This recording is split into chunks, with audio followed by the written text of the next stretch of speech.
Assalamualaikum warahmatullahi wabarakatuh. Oke, langsung saja saya akan melanjutkan tentang teknik dalam dakwah diskusi.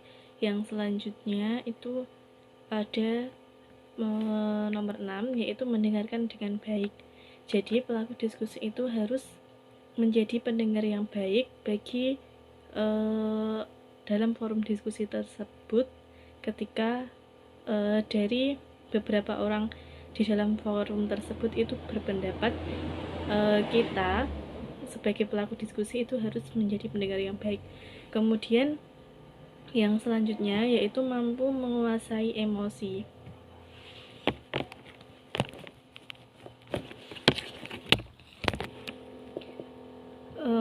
Seorang pelaku diskusi dalam melaksanakan diskusi itu hendaknya pandai menguasai emosi, karena hal tersebut itu sangat dibutuhkan dalam penyampaian kebenaran dan dalam mencari alasan. Kemudian yang ke-8 itu tekniknya harus jelas dalam berbicara.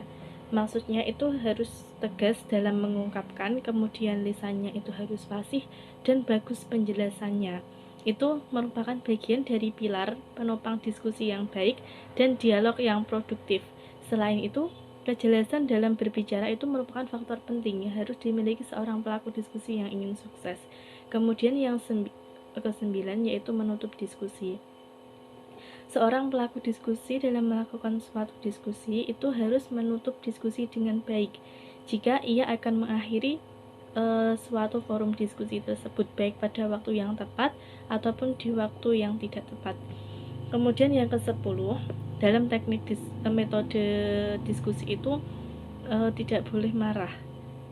Jadi dalam suatu diskusi itu, jika ada lawan bicara kita tidak setuju dengan pendapat kita, janganlah kita itu terburu-buru marah, atau jangan pula kita memaksakan orang lain untuk mengiyakan pendapat kita yang dianggap benar. Hal itu berarti Allah melarang kita untuk memaksakan